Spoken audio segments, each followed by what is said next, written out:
Welcome. In this video, we are going to compare custom gradients versus Autograd in 3D Gaussian splatting. So here what you can see on this graph is the VRAM usage of Autograd versus custom gradients.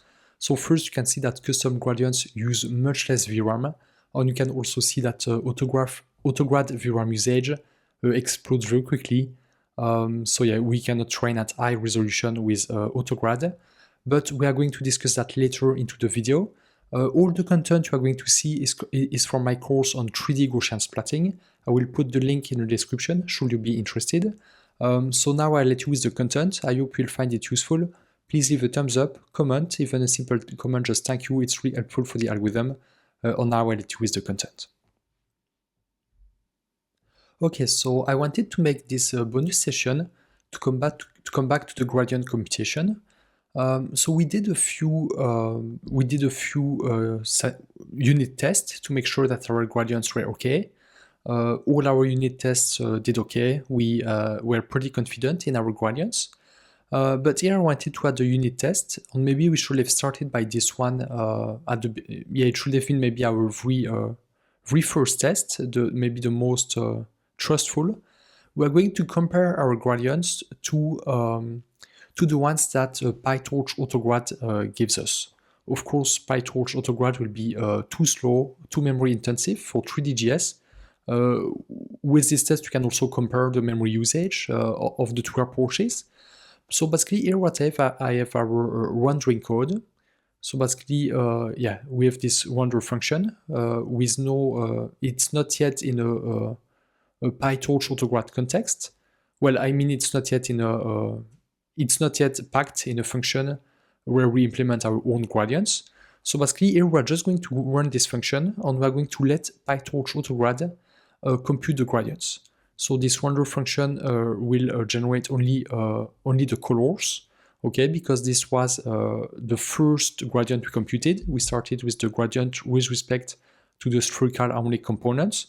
So basically here I have this function that generates the basically this function it's just our final rendering, our final splatting function. But here we're going to study the gradient with respect to the spherical harmonics, and we're going to compare that to PyTorch Autograd. So basically here I have loaded some 3D Gaussian parameters, some pre-trained Gaussians. And basically here I've implemented a very simple training loop. Maybe we can have a look at it. And we're going to check the gradients that this training loop gives us. So we're going to log the evolution of the spherical harmonics components during training, frest and FDC. And we're also going to log the gradients, and we're going then to compare them to our custom backward pass. So here, all this is just PyTorch Autograd. So basically the loss is simple. I just generate images, and then I take the loss with an image of 0. It's just a dummy test, and I'm going to compare my gradients to PyTorch Autograd. Well, no, this is PyTorch Autograd. What I've done the exact same thing with our own custom gradients. I've loaded the gradients that my script gave me, and we're going to compare them. Okay, there is not much to say here. Okay, so basically a simple training loop. We're computing the gradients, logging them. And basically when I load back the gradients that our custom Autograd gives us, and if I'm comparing them, so I think in blue this is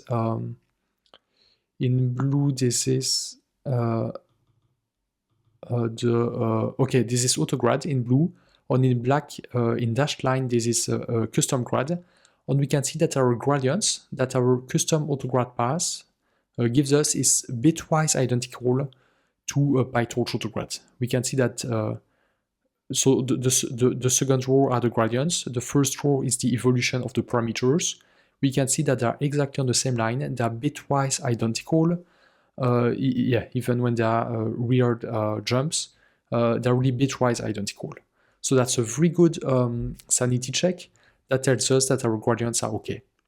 So of course, if we did our maths properly, we would expect that. That's exactly what we expect.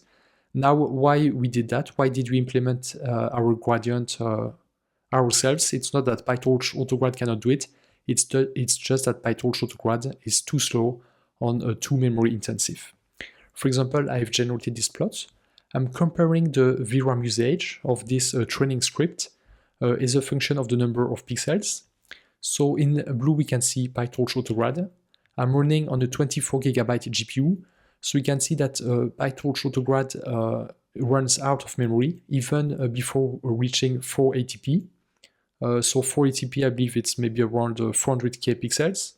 So yeah, it runs out of memory before that. While custom gradients, we can see that the VRAM usage is constant and even goes down when we use more pixels. So at first it's counterintuitive, but I'm going to come back to that. But basically, yeah, because we parallelize over tiles, the VRAM usage does not grow with number of tiles. Because we iterate over tiles, if we have an image of a 4K image or 8K image, the VRAM usage will be exactly the same. The only thing that will increase is the runtime. The runtime will increase, but the VRAM usage is constant because we choose to parallelize over tile.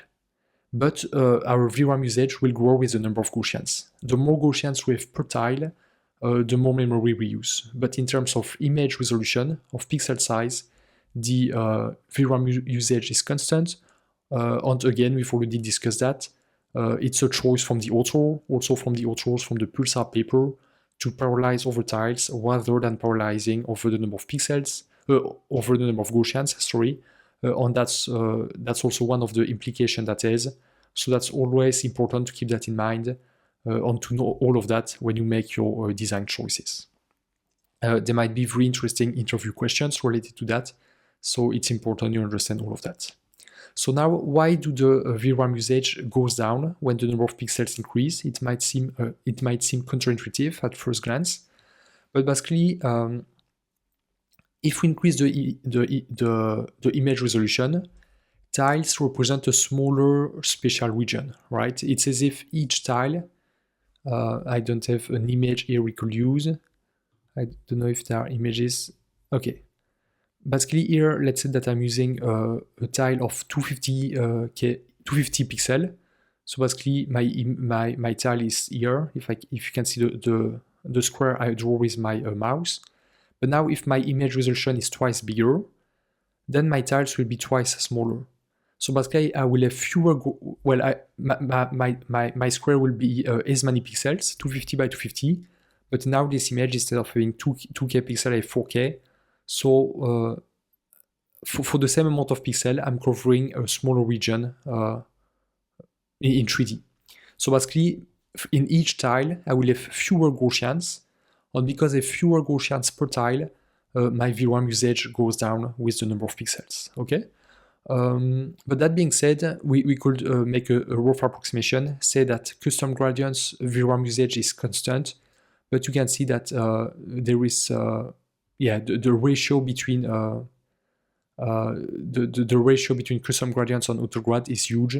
At the beginning, there is a threefold ratio, but autograd exponentially increase and therefore does not scale at all. So that's really the strength of using custom autograds.